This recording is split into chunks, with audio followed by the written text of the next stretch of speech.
Hey guys, how are you all. मेरा नाम रमनदीप सिंह, स्वागत है आपका मेरे चैनल एफएलएम के अंदर। एंड गाइस, आज हम बात करेंगे short strategy to crack CMA final law. जैसा अब आप लोगों को पता है कि आज 14 तारीख तो हो गई है, 14th ऑफ मई हो गई है आज, और आप लोगों के पेपर आई थिंक 10 या 11 जून से हैं। तो मोटा मोटा हम ये मान के चलें तो 15 दिन इस महीने के मान लो, 10 दिन अगले महीने के मान लो, मोटा मोटा आपके पास 25 दिन बचे हैं। क्या अब इन 25 दिनों में आपका सीएमए फाइनल का लॉ निकल सकता है? देखो, अभी इस सिचुएशन में ना दो तरीके के बच्चे होंगे। एक वो जिन्होंने पूरा कोर्स फोर्स तैड फैड सब खत्म कर रखा है, टेंशन वेंशन कोई बात नहीं है, पूरा कोर्स निपटा पड़ा है, सिर्फ रिवीजन कर रहे हैं बैठ के। उनका तो भगवान ने चाहा निकलेगा ही, उन लोगों ने इतनी मेहनत कर रखी है।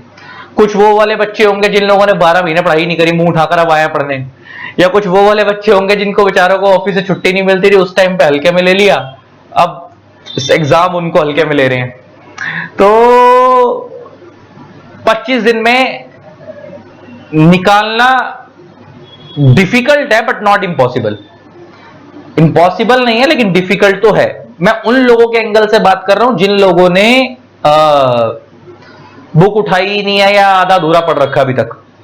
जिन लोगों की तैयारी हो चुकी, रिवीजन कर रहे हैं, उनका तो निकलना निश्चित है। तो मैं आप क्या बात करने वाला हूं, तुम्हारे लोगों को बड़े ध्यान से सुनना। मैं कुछ टिप्स देने वाला हूं, अगर जिन लोगों ने अभी तक बिल्कुल पढ़ाई नहीं की है, कर रखी है, आप लोग भी इसको फॉलो करो। भगवान ने चाहा तो डेफिनेटली 25 दिन में आपका लॉ अच्छा तैयार हो जाएगा और निकल जाएगा। लेकिन इसके लिए टाइम मैनेजमेंट आपको करनी पड़ेगी, टाइम थोड़ा ज्यादा डिवोट करना पड़ेगा, क्योंकि जब इतनी पढ़ाई पहले नहीं की तो अब करनी पड़ेगी। अब ये कैसे करना है, किस तरीके से, थोड़ा सा फास्ट ट्रैक टाइप में जरा बात करते हैं।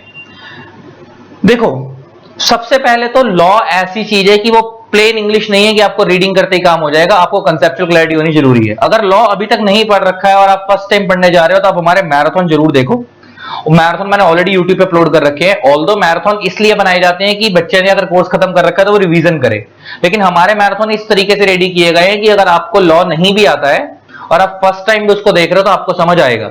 ऑल्दो वो कंप्लीट सिलेबस का लॉ का मैराथन नहीं है, कंपनी लॉ का मैराथन है, लेकिन स्टिल आपका बेस बहुत अच्छा बन जाएगा। 40-50 नंबर, आपका 40 नंबर का कंपनी लॉ होता है, वो तैयार हो जाएगा उससे बहुत अच्छा खासा। तो कंपनी लॉ के मैंने ऑलरेडी मैराथन यूट्यूब पे डाल रखे हैं, उसका लिंक मैं इसी वीडियो के डिस्क्रिप्शन में डाल रहा हूं। सबसे पहले उसको देखना जरूर, वो आपको बहुत हेल्प करेगा। प्लस एक ना मैंने राइटिंग प्रैक्टिस की वीडियो अपलोड करी, क्योंकि बच्चों को लॉ समझ तो आ जाता है, लेकिन लॉ को प्रेजेंट कैसे करना है बच्चों को ये नहीं समझ आता। तो मैंने उसके लिए एक राइटिंग प्रैक्टिस की वीडियो अपलोड करी है अभी 3-4 दिन पहले, उसको जरूर देखना। इससे क्या होगा, आपकी प्रेजेंटेशन स्किल्स इंप्रूव हो जाएगी। ये उन लोगों के लिए भी हेल्पफुल है जिनका लॉ पूरा तैयार हो चुका है और उनको लॉ, ये अभी के तो 2 पॉइंट है, दोनों के लिए रेलेवेंट है। जिनका पूरा कोर्स खत्म हो चुका है और उन्होंने अभी तक रिवीजन करनी, तो उनको रिवीजन में हेल्प करेगा। जो फर्स्ट टाइम ही तैयारी कर रहे हैं अभी 25 दिन के अंदर, जिन्होंने पहले तक बुक उठाई नहीं है, उनको भी हेल्प करेगा, क्योंकि हमारा मैराथन भगाने वाला मैराथन नहीं है, तो आपको समझ आएगा प्रॉपर। राइटिंग प्रैक्टिस की वीडियो भी दोनों लोगों के लिए हेल्पफुल है, जो फर्स्ट टाइम तैयारी कर रहे हैं उनके लिए भी, जो भी 25 दिन में, और जिन लोगों ने पहले से कर रखी है उनके लिए भी। इसमें मैंने प्रेजेंटेशन स्किल सिखाई है कि अगर पेपर में केस स्टडी बेस्ड क्वेश्चन आएगा तो कैसे लिखना है, स्ट्रेट फॉरवर्ड आएगा तो कैसे लिखना है, डिफरेंस बिटवीन आएगा तो कैसे लिखना है, सेक्शन नंबर याद है तो कैसे आंसर्स को लिखना है, सेक्शन नंबर याद नहीं है तो आंसर्स को कैसे लिखना है, ये सब सिखाया है। तो उस राइटिंग प्रैक्टिस की वीडियो भी मैंने ऑलरेडी इस वीडियो के डिस्क्रिप्शन में डाल दूंगा, मैं उसको भी देख लेना। प्लस इसके अंदर ना एक पॉइंट और ऐड कर लो, प्लस ना एक देखो, अब क्योंकि अब आप एक एबीसी एनालिसिस की वीडियो डाली हुई है मैंने सीएमए फाइनल लॉ की, उसको भी देखो। उसके अंदर मैंने ये बताया किस टॉपिक को ज्यादा प्रायोरिटी देनी है, किसको कम देनी है। देखो, ये एबीसी एनालिसिस की वीडियो कौन पहले देखे कौन बाद में देखे, जो लोग फर्स्ट टाइम कोर्स कर रहे हैं, अभी रिवीजन कर रहे हैं फर्स्ट टाइम, जिन्होंने अभी तक पहले कभी बुक उठाई नहीं है, वो अभी एबीसी एनालिसिस को मत देखो।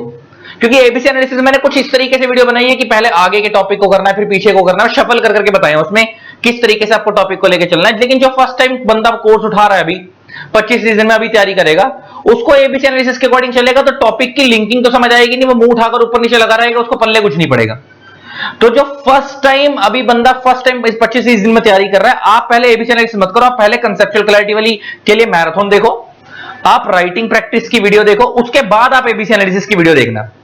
लेकिन जो दूसरा बच्चा है, कौन सा वाला बच्चा है, जिसका पूरा कोर्स खत्म हो चुका है, रिवीजन कर रहा है, वो पहले एबीसी एनालिसिस की वीडियो को देख सकता है, उसके बाद वो मैराथन राइटिंग प्रैक्टिस वाली वीडियो देख ले, कोई फर्क नहीं पड़ेगा। वो पहले एबीसी एनालिसिस देख ले, क्योंकि वो एक बार कोर्स खत्म कर चुका है।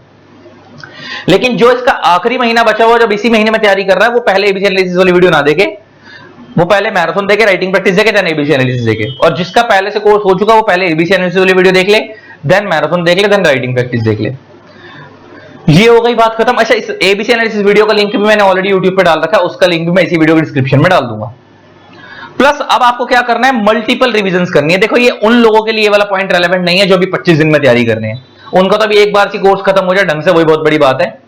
आप लोग तो खतरों के खिलाड़ी हो, आपने पहले अपनी जिंदगी को रिस्क पे ले रखा है।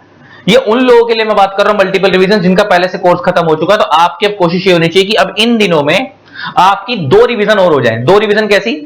देखो एक रिवीजन तो मैं मान के चल रहा हूं जब बच्चे ने कोर्स करा होगा फर्स्ट टाइम तब कर ली होगी साथ साथ।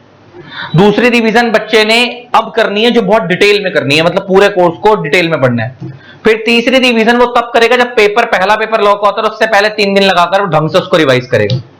तो बच्चे को कम से कम, और चौथी रिवीजन अगर आप सुबह सुबह पेपर से पहले 3-4 घंटे में फास्ट ट्रैक वे में फटाफट बुक को कवर करना चाहो करो, तो आपकी 3 से 4 रिवीजन होनी चाहिए। लेकिन ये उनके लिए है ये वाला पॉइंट जिनका ऑलरेडी कोर्स खत्म हो चुका है, ये उनके लिए रेलेवेंट नहीं है जो अभी फर्स्ट टाइम तैयारी कर रहे हैं। उनका तो भगवान ने चाहे एक बार ही हो जाए तो अच्छी बात है। नेक्स्ट एक क्वेश्चन आता है कि सर एग्जैक्ट लॉ की वर्डिंग लिखनी जरूरी है, पेपर में नहीं है। तो बच्चे मेरे से बहुत बार बोलते हैं कि सर, बहुत सारे टीचर ये बोलते हैं कि पेपर में लॉ के पेपर में एग्जैक्ट लॉ की वर्डिंग लिखनी जरूरी है। तो ऐसा कुछ नहीं है, ऐसा कुछ नहीं है। एग्जैक्ट लॉ की वर्डिंग लिखनी जरूरी नहीं है। पेपर के अंदर आपको लीगल टर्मिनोलॉजी यूज करनी है और प्लेन इंग्लिश यूज करनी है, कोई दिक्कत वाली बात नहीं है। जैसे इसका क्या मतलब है, लीगल टर्मिनोलॉजी यूज करनी है, प्लेन इंग्लिश यूज करनी है, मतलब एग्जैक्ट लॉ की वर्डिंग नहीं लिखनी। बट जैसे एज इट इज कोई सेक्शन में ये लिखा हुआ है, एज इट इज तो मेरे को भी याद नहीं आता, कितना टाइम हो गया पढ़ाते हो, लेकिन स्टिल याद नहीं है। अब मैंने क्या बोला, प्लेन इंग्लिश में आंसर लिखो, लेकिन बीच बीच में कीवर्ड लॉ के यूज करो। जैसे एग्जांपल लेके बात करते हैं, हम नॉर्मल बंदे को बोलते हैं, अगर हम जेल में डालते हैं तो मुझसे बोलते हैं इन नॉर्मल इंग्लिश में put that person behind the bars. Law में उसको बोलते हैं put that person into the imprisonment और कन्फाइनमेंट। हम नॉर्मली बोलते हैं इस चीज का स्कोप बहुत वाइडर है, लॉ में बोलते हैं इस चीज का एम्बिट बहुत वाइडर है। हम नॉर्मली बोलते हैं this is relating to, law में बोलते हैं दिस इज पर्टेनिंग टू। तो मैं कुछ नहीं कर रहा, मैं नॉर्मल इंग्लिश ही यूज कर रहा हूं, प्लेन इंग्लिश ही यूज कर रहा हूं, बस बीच बीच में कीवर्ड लॉ के यूज कर रहा हूं। और वो कब याद होंगे कीवर्ड, जब 2-3 बार रिवीजन कर रखे होगे तो कीवर्ड ऑटोमेटिक दिमाग में बैठ जाते हैं। तो एग्जैक्ट लॉ की वर्डिंग लिखनी जरूरी नहीं है, आप प्लेन इंग्लिश में आंसर लिखो और साथ में बीच में कीवर्ड लॉ के यूज कर लो। नेक्स्ट, पास्ट टेम्प्ट क्वेश्चन जरूर प्रैक्टिस करो। उसके लिए चाहो तो आप स्कैनर ले लो, चाहो तो आप हमारा क्वेश्चन बैंक परचेज कर सकते हो। पास्ट टेम्प्ट क्वेश्चन आंसर जरूर प्रैक्टिस करो, उससे बहुत हेल्प होती है। क्वेश्चंस सेम रिपीट नहीं होते, तो मिलते जुलते तो रिपीट होते ही हैं कुछ कुछ। अब ये पास्ट टेम्प्ट क्वेश्चंस प्रैक्टिस करने के लिए मैंने बोला है तो स्कैनर ले लो मार्केट से, किसी भी कंपनी का, या हमारा क्वेश्चन बैंक ले लो। हमारा क्वेश्चन बैंक कैसे लेना है वो अगर आपको लेना है तो वो आप इस मैराथन की वीडियो में देख लेना, मैंने बता रखा है वहां पे कैसे लेना है। प्लस टेस्ट जरूर अपीयर करो। देखो हम अपने बच्चे जितने हैं, ये तुमको तो खुशकिस्मत होना चाहिए, जितने हमारे गूगल ड्राइव पेन ड्राइव वाले बच्चे हैं सब जानते हैं कि हम लोग रेगुलर टेस्ट लेते हैं। हमारा हर संडे को टेस्ट होता है, अभी कल भी हुआ था। उसके बाद भी हमारे पास 3-4 हजार बच्चे पढ़ रहे हैं, लेकिन उसके बाद भी टेस्ट अगर मैं देखता हूं तो 300, 200, 300 के आसपास बच्चे टेस्ट देते हैं बस। मतलब मेरे अपने ही स्टूडेंट्स का 10% बच्चा भी टेस्ट नहीं देता पूरा।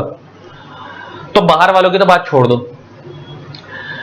बहुत सारे टीचर मार्केट में क्या करते हैं, टेस्ट लेते चेक ही नहीं करते, सजेस्टेड आंसर डाल देते हैं। हम लोग स्टार्टिंग के 2 से 3 टेस्ट खुद मैं अपने हाथ से चेक करके हर बच्चे को रिवर्ट करता हूं। जितने बच्चे हमारे अगर वीडियो देख रहे हैं वो बताएंगे, हर बच्चे को मैं पर्सनली रिवर्ट करता हूं कि टेस्ट चेक करने के बाद स्टार्टिंग के 2 से 3 टेस्ट की गलती क्या हुई है, कैसे सुधारनी है। सारे टेस्ट चेक करना तो मेरे लिए भी पॉसिबल नहीं होता, कि हम टेस्ट तो बहुत सारे लेते हैं चैप्टर वाइज, लेकिन स्टार्टिंग के 2-3 टेस्ट जरूर चेक करता हूं। उसका रीजन ये होता है कि पहले टेस्ट में गलती बता दी, अगले में ये देख ली उसने सुधारी नहीं सुधारी। इस तरीके से हम स्टार्टिंग के 2-3 टेस्ट जरूर चेक करते हैं बच्चे। तो अब मगर हम टेस्ट आउटसाइडर्स के लिए तो रखते नहीं, सिर्फ अपने ही गूगल ड्राइव पेन ड्राइव वाले बच्चों के लिए रखते हैं। तो उसका एक तरीका ये है कि देखो जो बाहर वाले बच्चे हैं वो टेस्ट तो हमारे नहीं दे पाएंगे, मतलब उनके मैं टेस्ट तो चेक नहीं करूंगा, लेकिन वो टेस्ट हमारे प्रैक्टिस कर सकते हैं। मैंने अपने जो बच्चों के टेस्ट लिए हैं फाइनल के बच्चों के, मैंने टेलीग्राम में डाल रखे हैं क्वेश्चंस भी और उनके आंसर्स भी। आप हमारा टेलीग्राम का लिंक ज्वाइन कर लेना, आपको वो सारे टेस्ट पेपर्स मिल जाएंगे। टेलीग्राम का लिंक मैं इसी वीडियो के डिस्क्रिप्शन में डाल दूंगा, उसको देख लेना, आपको सारे पेपर मिल जाएंगे, आपकी प्रैक्टिस हो जाएगी। तो बस ये 5-6 पॉइंट अगर आप ये फॉलो कर लो, डेफिनेटली आपका 25 दिन में लॉ निकल जाएगा। ये मेरी जिम्मेवारी है, ये मेरा प्रॉमिस है। ठीक है जी, ऑल द बेस्ट, टेंशन नहीं लेनी है। इसी तरीके से वीडियोस को प्यार देते रहें, कीप लविंग, कीप सपोर्टिंग। जिन लोगों ने अपने चैनल को सब्सक्राइब नहीं करा, सब्सक्राइब कर देना, साथ में बेल आइकन को प्रेस कर देना, ताकि आप लोगों को मेरे न्यू वीडियोस की नोटिफिकेशन मिलती रहे। Love you all, Tata.